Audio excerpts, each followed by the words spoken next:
We are live. Wait for Dan to get in here.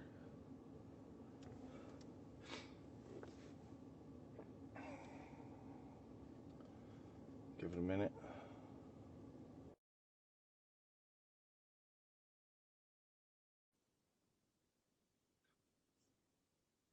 What's up, guys?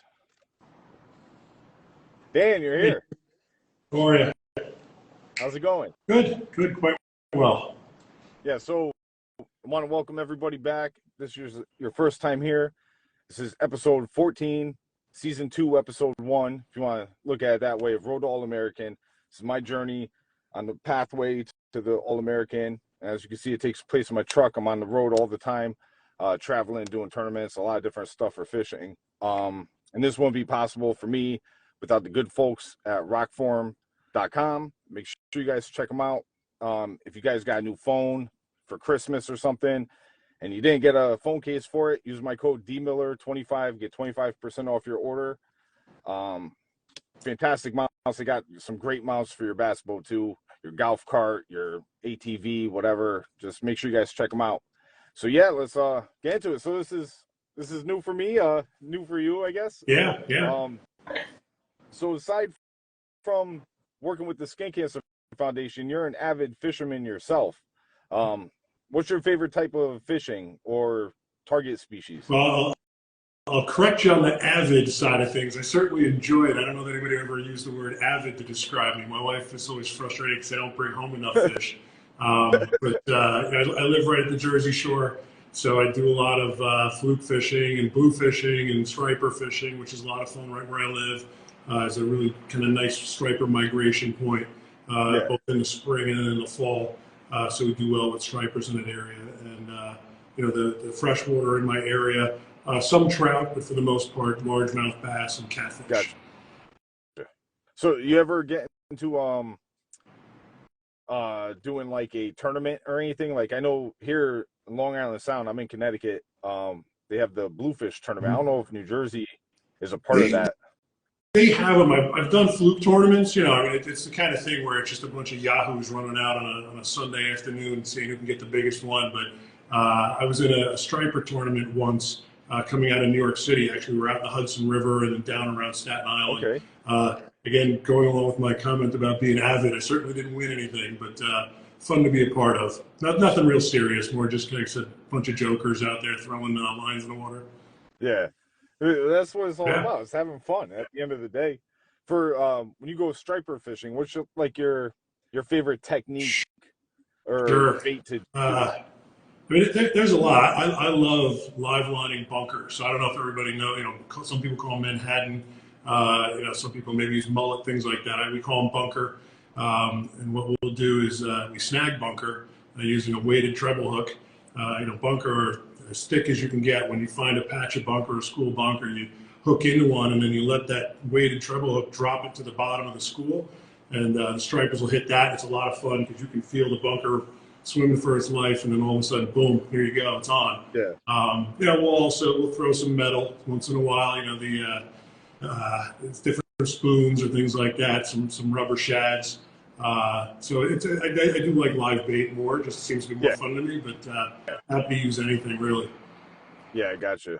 The last time my buddy Jim joins in to watch, Okay. he was with me. The last time I live lined bunker for stripers, I hooked into a big striper, bigger than the biggest one I've ever caught. I got a 42-pound striper Wow. mounted on plaque, but this fish was definitely bigger. And halfway through the fight, he got bit in half by a shark. Yeah, that'll happen. I mean, anytime you're fishing with live bait, I mean, what we run into a lot is the bluefish. You got to sometimes get the bait down through the bluefish to where the stripers are underneath, which can be a challenge. But Yeah. once there's something swimming in the water, you don't know what you're going to catch. Yeah. We end up with a lot of skates and dogfish, stuff like that. Kind of garbagey, but still fun to pull them in, right? Because you never really know what's on there until it starts getting closer. Yeah. Yeah, I love striper fishing. That's what I actually grew up doing before I got serious into bass fishing, because I live right here on Long Island Sound, going out on jetties and surf fishing.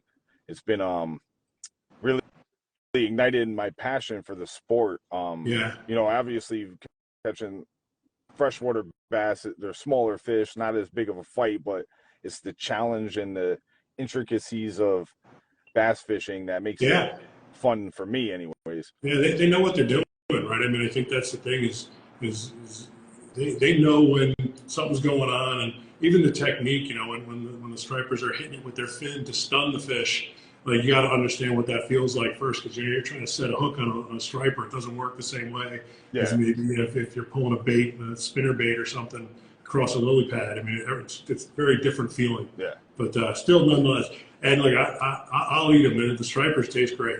I'm not much of a bluefish guy, but the stripers and the fluke by us in New Jersey are fantastic. Oh yeah, definitely. Before they get up here and go up the Hudson and through Long Island Sound, it seems like that's a common thing from all my friends down south. Is the guys on the coastline. Yeah. The fish are really in the Atlantic. They're a lot cleaner fish too, so that's good. Yeah, you'll see guys running up and down the coast in their car chasing the schools too.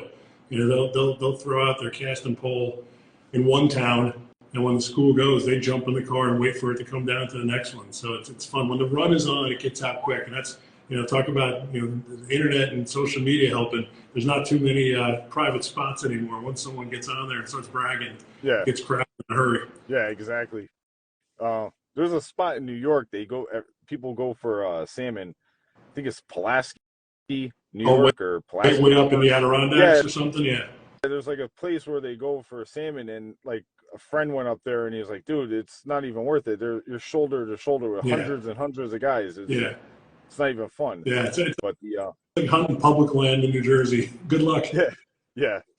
So my audience is going to be curious about today's episode and how it relates to my Road to All American. And I want to just give a spiel quick. It's basically because I have two friends in the fishing industry that both got skin cancer around the same time. Two guys about 6-7 months apart from each other, but within the same year. And there's nothing I could do for them. You know, I could wish them the best and hope everything works out for them. And when they start losing parts of their face or their ear or something, you feel really, really bad for them. And I, being super fair-skinned, I take a lot of precautions day in, day out. I always have, because I'll get sunburned really bad if I don't.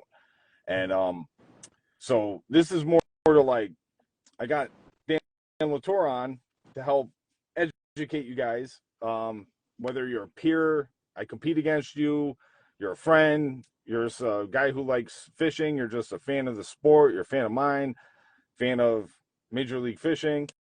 It's something people can, you know, like get a kind of like, in a sense, a one-on-one with what's going on with this, which leads me into New Year's resolutions. So I have a New Year's resolution, and I have two actually. One, continue to spread this message for skin cancer, and the other one is fishing related. Obviously, gonna call it my New Year's fishing resolution, because I have a ton of baits just like stockpiled. And every time I go and buy baits, it just seems to like add up. So I'm going to try to get through this year without buying a single bait and use what I got. So, what's your New Year's resolution this year? Wow. You know, it's interesting. I've got two boys. One's graduating college. Awesome. And another one who's in his sophomore year. So, honestly, probably go out and get some more fishing done. I haven't spent a whole lot of time on myself for the last 20 years or so. You know, both of my boys love to fish, so we do get out there once in a while. But, you know, spending more time outside, getting out in the woods, and just going for hikes and going fishing, finding good spots. You know, usually if I'm fishing, it's a last minute thing. I don't do a lot of planned trips. So I want to get into doing that a little bit more, and really, you know, I'd love to get out tuna fishing. You know, in the fall, there's a really good tuna run, maybe about 2 hours off the coast of where we are. I haven't done that in a really long time. So really, both from my own personal self, just getting out and doing more in that regard, now that my kids are a little bit closer to taking care of themselves full time. But really, I live 5 minutes from the ocean, so, you know, just spending more time out by the water would be fantastic. Yeah, I told you, you're more than welcome to come up here in Connecticut. We'll take you out. I'll take you up on it. Got it. So what is your background and how did you get involved with the Skin Cancer Sure. Foundation? So I've been with the foundation now for 17 years, and my background is more marketing and advertising and sales. Found an opportunity here at the foundation to kind of help do corporate partnerships back around 2006, and I was really kind of attracted to that idea, getting into the nonprofit world, but still using the skills that I've learned working with companies and marketing opportunities to do good, right, and ultimately help the Skin Cancer Foundation. What I liked about the Skin Cancer Foundation, there's so many great charities out there, millions of them, was that we get to have conversations like this, right? I mean, it's a charity that is about wellness and taking care of your health and helping people that are really struggling with certain things. But at the same time, we get to talk about it with different activities, right? We get to talk about sports and fishing and beach volleyball and golf and surfing and people that are just exercising outside, whether it's jogging or walking. So our mission really applies to everybody. It's a really unique opportunity for an organization like ours to be able to say, look, we're relevant to the entire population. It doesn't matter how old you are, it doesn't matter what your activities are, it doesn't matter what race you are. Skin cancer can affect everybody, and in a big way, right? And I think that we can deal with it. There are certainly topics that we can talk about that talk about prevention that are fun. We're sitting here talking about fishing. I mean, who has a better job than me? Well, maybe you do, but aside from that, who has a better job than us? Yeah, exactly. Yeah, no, I mean, and for people at home watching, from my standpoint, fishing, as much as I do, we're really I'm on the water from sunup to sundown, 150 days a year, and there's a lot of exposure. And during COVID, the numbers of people who started fishing or picked it up as a hobby or a passion or a pastime, they not putting a lot of people didn't put two and two together and end up getting a lot of sunburns and developing different skin cancers. So it's definitely a point we want to strike home to people for prevention. Yeah, and it's not just it's the outside part of it is big. Obviously, a lot of people are fishing during the summer months, and the sun is at its strongest.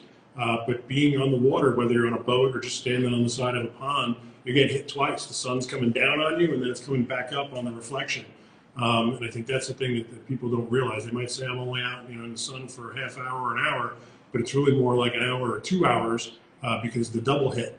And when you're wearing a hat, for example, it's protecting you on the way down, but not necessarily on the way up when you're on the water. So being extra vigilant when it comes to protecting yourself in that environment is a really important message for everybody to keep in mind. Yeah. Why are we at the point right now where skin cancer is so common? Well, I think there's a lot of factors, right? I think one, people are living longer, right? So if you went back 200 years, and I don't know what the exact average age was, but let's say you lived to be about 50 years old. Maybe you got run over by a buffalo before you had a chance to develop a skin cancer. Is one kind of funny way to look at it. Another is that people are spending a lot of time outside. There's a lot of more outdoor activities, and when I say more, I'm talking about over the course of maybe a century or so. People used to go to the beach and they were dressed head to toe in long clothes, and they wore long pants, and they wore big giant hats and walked around under umbrellas. Anybody that's seen kind of those colorized videos from the 1920s can see the difference in how people are operating. But nowadays people go on vacations and they go to islands, right? And maybe sometimes, in some cases, some of the worst things you can do is go from being in Wisconsin, where you're getting very little sun and you're all bundled up all the time, to all of a sudden you're on a tropical vacation in the middle of January where you're frying and then going back to Wisconsin again, right? So there's a lot of that going on. A lot of people are working outside. A lot of people, unfortunately, are using tanning beds, right? So using tanning beds really contributes to it. And, there's a lot of factors that go into it. But the biggest thing that I think is really just the tanning culture, right? The idea that being tan looks good, or makes people know that I'm out there fishing, or it shows that I'm an outdoor adventurer, or things like that. And, I guess, it's a particular look that people are going after, and they don't think about it. But I think, to the point that you made about some of your friends, there's some real consequences to it. Yeah. And it's not so much like the guys in the fishing world, we're stubborn. Yeah. We're a stubborn group, especially the guys that do this, because we're focused on the water trying to catch fish. Yeah. You know, there's money on the line at the end of the day, and I think people just want to take I don't know if it's not taking shortcuts per se, but they want to be bothered with the precautions. It sidetracks them and stuff, and some things, you know, like the neck gaiters. It took me a while getting used to wearing them, especially if you're wearing sunglasses all day too, because you could fog up the glasses, Sure. so it gets aggravating. And then people are like, you know, it's had enough and take it off, and never look back at it, and then they end up getting sunburned because they didn't. Yeah, it's a habit that you have to form, right? And I think the biggest thing is that people aren't always thinking about it. I think people feel like when they're going to the beach or they're sitting by a pool, they're thinking, let me grab my sunscreen.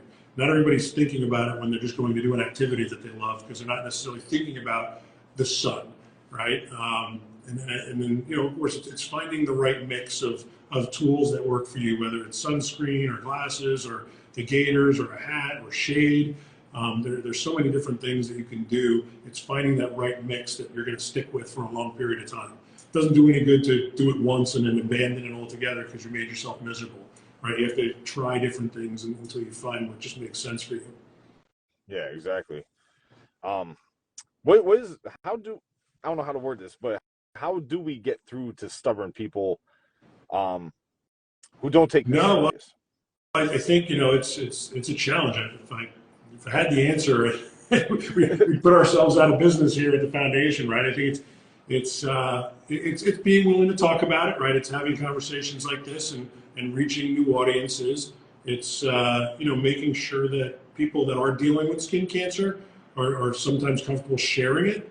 You know, I mean, we've all seen people with a Band-Aid on their nose or on their cheek or on their ear or the back of their neck, and you know, you might say, oh, what's going on? I say, oh, it's nothing, just had a spot removed. Well, maybe it's time you say, well, I had a skin cancer removed. You know, and little things like that, just to let people know, because it is so common. You know, 1 in 5 people are going to have skin cancer statistically by the time they're 70 years old, which is pretty significant. It's the world's most common cancer. It's super common, and I think it runs the range from I had a spot removed from my nose and everything's okay, to, you know, I'm on chemotherapy or I'm on immunotherapy and I'm really struggling with this skin cancer that I have. You know, where it's a very, very serious cancer. So it's understanding that while it may be a spot that's simply removed, it may also be something much more serious. And something that the statistics don't bear out is, to your point earlier, it's how many ears have been lost, or tips of noses, or eyelids, or big giant scars that people have. That doesn't show up in statistics, right? They keep track of melanoma deaths, and then we're kind of working on estimates for the rest of this stuff. But every one of us knows, especially I would assume in the fishing community and the surfing community for sure, some of the older people that have been around a while, and you know, maybe there's a little piece missing, or maybe there's a little disfigurement or something like that, and just you know, understanding that it is serious, even if it doesn't seem like it, because it just is a little spot or maybe a freckle that you don't like. Yeah. And for me too, I have a daughter, and she's really fair skinned, just like me. And I know she loves being outside. We've had her on the boat. She's 2 now. She'll be 3 in May. But it's the kids too, to like encourage them, and get them on the right track too at a young age with taking precautions and being knowledgeable. Not so much as not going to rely on a 2-year-old to take precautions, but as they grow up and they see and they're kind of acclimated to the process of, okay, we're going to put sunscreen on, make sure you have a hat, we're going outside, we're going on the boat, sunglasses, and just, you know, and being a positive role model, essentially, to taking the precautions. And you're seeing that, right? I mean, I don't think anybody can go to a pool or a beach or a lake and not see a lot of kids wearing the rash guards, right? Like they're wearing those sun protective rash guards. You see kids wearing the big wide brim hats. It's out there. You know, maybe it's a generational thing. Maybe we need another 50 years before we start to see that type of protection and thinking pay off, and a lot of the people that we're seeing the skin cancers in now, grew up in the 50s and the 60s when they were dealing with reflectors and, sun beds at home and all kinds of things. And when being tan was a sign of, wealth. So I think there's certainly a generational element to it, but for sure, younger kids are doing it, parents are teaching them, and we see that all the time. One thing we also see, unfortunately, is that the parents are taking care of the kids and not themselves. Yeah. They'll slather on the sunscreen and make the kid wear the rash guard and sit under the umbrella, and then they go out and sit in the sun and don't necessarily take those precautions. So that's a whole nother thing where they're getting the message and they kind of understand it, but maybe not for themselves just yet. Yeah, it's like coffee. Yeah. Like, no, that's for the adults. Exactly. That's the kind of like message, the mixed signals. Yeah, I see what you're saying. It's very true, right? And you get those same signals in the media, whether it's people out tanning or, making cracks about different things. So it can be confusing for sure. I think one thing everybody understands, though, is that a sunburn hurts, right? So at its core, if you don't want to get a sunburn, you got to protect yourself. Yeah. And that's an immediate response too, right? With skin cancer, it could take 20, 30 years to develop, whereas a sunburn's like right now. Yeah. Or in case some people I know, they're like, I have one friend who, after my two friends that are in the fishing world got it, another friend who's just into boating, he's not necessarily into fishing per se, but he ended up getting skin cancer as well. But I want to back it up because I got a question. Is regarding the tanning beds, is that something wasn't that at one point in time marketed as like the healthy alternative to getting Sure. Sorry for the horns. We're gonna be in New York City here, so for anybody that's out in the burbs, our office is in New York. So for sure. I mean, and in some cases there are people out there that are still doing that, right? I mean, I think it's people. Everybody's heard the term like, oh, you've got a healthy glow, right? Or oh, you've got a nice healthy tan. So in a lot of ways, so were cigarettes, right? And so were a lot of things that, over the course of time, you learn from other people's mistakes. And our organization, the Skin Cancer Foundation, was founded in 1979. So we've been around for 45 years or so. But it took that long for somebody to start to realize, okay, I've got a skin cancer issue and we've got a sun issue. And our founder, Dr. Perry Robbins, put two and two together and said, we need to create an organization where we're educating people to teach them that the sun is what's causing a lot of these skin cancers. Gotcha. All right, well, that was educational for me.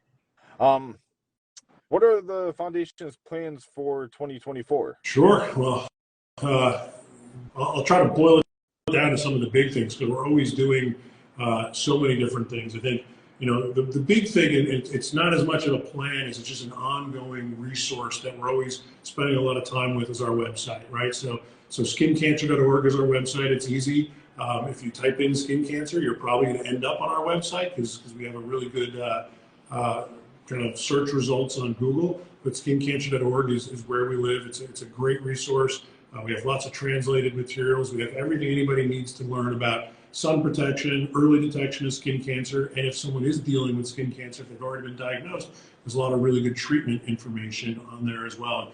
And if you think about the Skin Cancer Foundation, that's really what we're all about: prevention, early detection, and treatment, and trying to provide tools to empower people to take a proactive approach for each of those things, right? Be proactive about protecting yourself. Be proactive about finding skin cancers on yourself or going to the dermatologist to get checked once a year. And then being proactive about your treatment regimen and make sure you understand it and actually follow it if you're unfortunate enough to be dealing with that.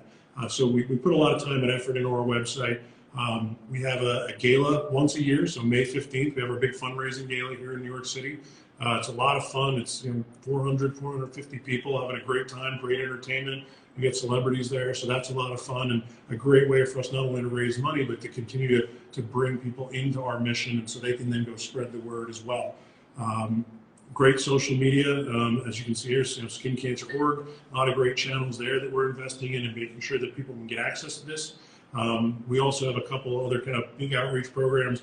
One is called The Big C. We run commercials on TV and through the internet and print The big C is spelled S-E-E, not C, so it's a play on the word, cancer, because it is the type of cancer that you can see, but it's serious, like most people would say cancer is. We also have a screening program. So we have an RV that travels the country. It's called Destination Healthy Skin. We travel around the country, and local dermatologists in different communities come out and volunteer their time to perform screenings, free screenings. And it's a great way for people to not only be screened themselves, but also come by the RV, pick up materials, sunscreen samples, learn about different protection methods. And then it's also a great news generator also. So when this big 40-foot RV comes rolling into town, there's a lot of news cameras, newspapers come and cover it. So we're helping the people on the RV itself. We're helping people outside or anybody that sees the RV directly. And then we're also reaching people through news when an anchor says, hey, come on down to 125 Main Street and get screened. Even if that person doesn't do it, it's a nice reminder that they need to get screened. So that's a big program for us. And on top of that, it's really it's a lot of different initiatives to try to get the message out to solve the exact problem that you were saying. How do we break through to people to make sure that they start taking it seriously? Yeah. That'd be cool to get the RV to come through one of the tournaments. Yeah. We'll have to talk on the side, figure it out. Yeah. You get 200 plus anglers, 400 anglers or something. You get a lot of heads to checked out. Yeah. It's a great program. It makes it very easy. Again, the physicians volunteering their time is really fantastic. They enjoy doing it, getting out into their community to give back and provide this service. And it means a lot when that you found maybe a melanoma, and that person would have never known had it not been for the RV pulling into town and the doctor volunteering their time, and all the work that goes into making it happen really pays off when you find out that you found a melanoma or some type of skin cancer, squamous basal cell, and people walk out of there just with a sense of thank God, right? Thank God I found this, and thank God you guys were here. So it's been a really great program for us. We've been doing it for 15 years, and we keep trying. As long as we have money to do it, we're going to keep doing it. That's fantastic. That's great. And shout out to everybody who volunteers with these organizations, because it means a lot. And I'm happy to be a part of the process as well and spread the news, because I know for a fact I've gotten a lot of anglers to go get checked out. Yeah. All right, so let's get back to fishing though. Sure. This is the Road All-American. Do you have any? Well, you kind of touched on it. I was going to ask you if you had any trips planned. I know you mentioned doing the tuna thing, but do you have? I don't have it planned. It's on my bucket list to get to Alaska. I want to do some salmon fishing. I want to do some halibut fishing. It's definitely one of my bucket list trips. I also want to get out to, Montana or Idaho and do some fly fishing. I've never fly fished, but it's something that it looks amazing to me. We had a partner one time who made clothing and was in the fishing industry that invited me out one time, and I just couldn't make it happen. But something that I would really love to do is get out there and do some fly fishing. I've never really gotten to the fly fishing thing. It's something I always wanted to try out. It would be ugly for sure. I mean, you watch the river runs through it. It's like art, right? It's like a ballet. Yeah. And Brad Pitt's slinging flies around, and it looks magical. And I know I would fall in the water, but I don't care. I just sit there and look at the mountains and be happy all day. Catching fish or no catching fish. Yeah. What do they say? A bad day fishing's better than a good day at work. No, every time. Every time. What do you have a bucket list fishery? Like, you like doing the saltwater more, but is there like a specific fishery that's like on a bucket list or a species per se? I've never caught a pike. Oh, I've caught a muskie, I've caught pickerel, never a pike. I don't think I've ever caught a crappie. Plenty of panfish, but never a crappie. I've caught some monster catfish. I've caught some really big channel catfish. They're nasty, but a lot of fun. I think I would like to. I've never caught a mahi, right, or a dolphin, or a dorado, or whatever we're going to call it. I've never caught one, and I've never caught like a sailfish. but certainly caught tuna and wahoo and things like that. So if I had to, I guess I'd like to catch a sailfish, right? I mean, just get one of those moments where it's just flying through the air. Yeah, that's awesome. I went out. I did a charter in Florida. This is probably like 10 years ago with my cousin, and we didn't catch anything. There was like, I don't know, maybe we just booked the wrong charter. Yeah. But the that was the game plan, was to catch a sailfish, or was it marlin? I don't know if they're the same thing or not. Yeah, they're two different. Marlin are much bigger. I'm not an expert. Someone's on here watching me saying this guy's an idiot, but marlin are a lot bigger, I would imagine. Certainly different species within the marlin family, but yeah, it's it's the time that I had a great time catching tuna and wahoo when we were down in Puerto Rico one time. 8-foot seas, which was brutal, right? It was we were all seasick, but we just had a blast catching them, and we were eating sushi on the way back to the dock.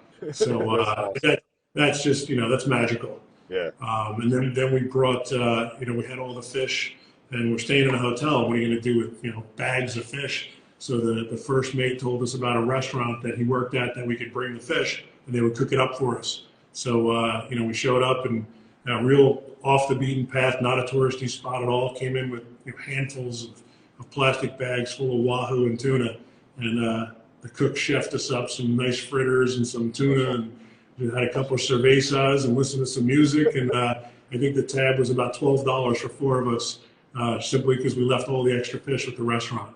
So that was a blast, is kind of getting off the resort and doing it that way. But I don't know, I love it. Like you said, a bad day fishing is better than anything. Yeah, you definitely gonna have to come up here, because we got a couple of lakes here that are loaded with pike. Okay, good. There you go. Crappie. Problem Actually, solved. Lake Little Nona, that's here in Connecticut, Brookfield. This is one of my more favorite lakes in the state, and there's big crappie in there too. Okay. So maybe we could get a double header going. Sounds good to me. Well, you got anything? Any shout outs or anything? I would just think, again, going back to skincancer.org, I think, anybody that sees this or hears this to come check it out. We put a lot of time and effort into the website. It's really, really robust. It's I'll argue the best website out there. Maybe Google agrees, because they send so many people our way. Where I think we just hit 11 million people this past year, which is a lot. I mean, that's putting us, I didn't do the math exactly, but we're looking at 45,000 people a day on the website. So we know it's a good resource. And, the other thing is make sure you're protecting yourself, anybody that's listening, but make sure you're looking at your own skin, right? And if you see anything that is new, changing, or unusual, that's kind of our tagline right there. Go to a dermatologist and let them look at it. You don't have to pick out exactly what it is, but if something is new, if it's changing, the size is changing, it's bleeding, it's getting uncomfortable, or if it's just unusual, which is kind of like our catch-all. If it's ugly, you just don't like it, something doesn't feel right, don't wait, because it could be really serious. Hopefully it's not serious, and there's certainly chances it's not that serious, but something that starts out not serious, if you wait for too long, it can become serious. The Band-Aid could turn into something a lot worse. So yeah, look for anything new, changing, unusual, and make sure you're visiting a dermatologist, because they know what they're doing and they're really going to help you out. Yeah, for the viewers, if you're just tuning in, this will also be on my Spotify and YouTube after this is wrapped up and uploaded. But for new viewers or the audience, I recently had my screening done and kind of went through a step-by-step process and recorded it. It's live here on the Instagram platform, and it's also available to watch on YouTube. So if you guys are interested in checking it out, a lot of good stuff I got with the doctor, a lot of good information, and my screening went good. Yeah. Yeah, and it's easy, right? It's easy. It goes pretty quickly. And one last thing too is we have a program called our Seal of Recommendation, and it's all about sun protection products. So if you're looking for sunscreen or clothing or hats or sunglasses, look for our Seal of Recommendation. It's our logo with the word recommended over it. And what that means is that these companies have actually submitted their testing data to a group of dermatologists that specialize in this. They're called our photobiology committee. it means that the stuff works, right? It means that we've looked at their data, we know that it works, and go into any store or any kind of sporting goods store when you're looking for any kind of fishing gear, and buy a shirt that has UPF on it or UPF rating on it, and look for our seal of recommendation, because it kind of basically confirms that they're doing what they say they're doing. And there's a lot of really good products that are part of that program. Over 120 products are in that seal program right now, so you're not going to have trouble finding it. That's awesome. All right, well, thanks so much for coming on, Dan. I really appreciate it. Look forward to My pleasure. Look forward to going setting some hooks with you. There we go. I'll do it. Yeah, if anybody else has any, does anybody that's in the chat have any questions or anything? Go for it. Stories of Cancer and Hope wants to ask a question. Can I see that?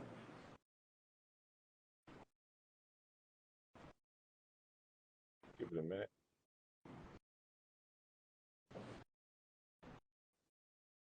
I don't see anything popping up on my end yet. Give them a minute. So we need some Jeopardy music. Yeah.